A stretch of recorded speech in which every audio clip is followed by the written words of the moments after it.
রাষ্ট্র সংস্কারের যে জন আকাঙ্ক্ষা তৈরি হয়েছে, শাসনতান্ত্রিক ব্যবস্থার পরিবর্তনের যে রাজনৈতিক এবং জন আকাঙ্ক্ষা তৈরি হয়েছে, সেই আনুপাতিক হারে নির্বাচনের দাবিতে আজকে বোধহয় কয়েকটি দল ব্যতীত সব দলই কিন্তু এই মঞ্চে ইতিমধ্যে হাজির হয়ে এই সংখ্যানুপাতিক নির্বাচনের পক্ষে তাদের দলীয় সমর্থন ব্যক্ত করেছে।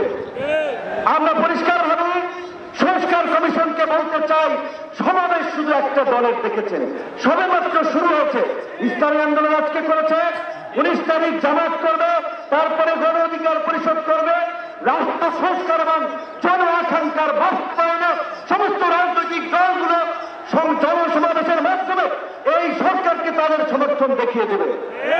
আর আমরা বলতে চাই, কোন দু একটি দলের উপরে ভিত্তি করে দু একটি দলের কথায় সংস্কারের নকশার পরিবর্তন আনা যাবে না। আমি সংস্কার কমিশনে বলেছিলাম, দেশ স্বাধীনের পরে ডক্টর কামাল চন্দ্র বলেছিল আমাদের নেতা শেখ মুজিব, আমরা তো তাকে দেখে সংবিধান নির্মাণ করেছিলাম, রচনা করেছিলাম, তাকে এম্পাওয়ার করার জন্য।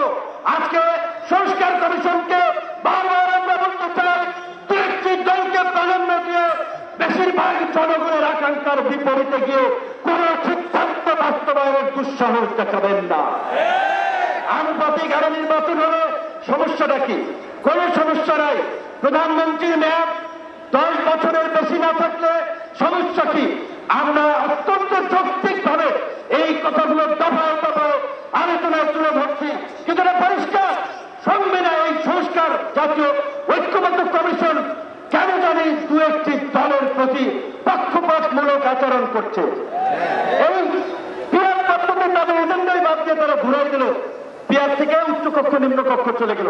উচ্চকক্ষ নিম্নকক্ষ হবে নাকি সমগ্র নির্বাচন পিয়ারের ভিত্তিতে হবে, সেটি রাজনৈতিক ভাবে আগে ঐক্যমত্যে পৌঁছাতে হবে।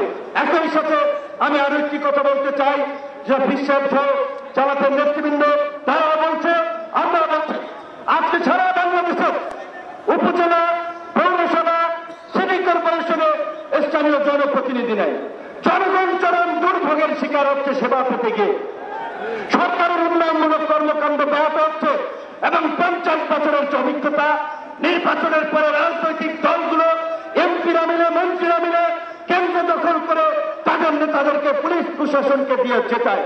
কাজেই এই সরকারের আমলে যেমনিভাবে জাতীয় নির্বাচন হবে, একই সাথে অনতিবিলম্বে আমরা স্থানীয় নির্বাচন আয়োজনের দাবি জানাচ্ছি।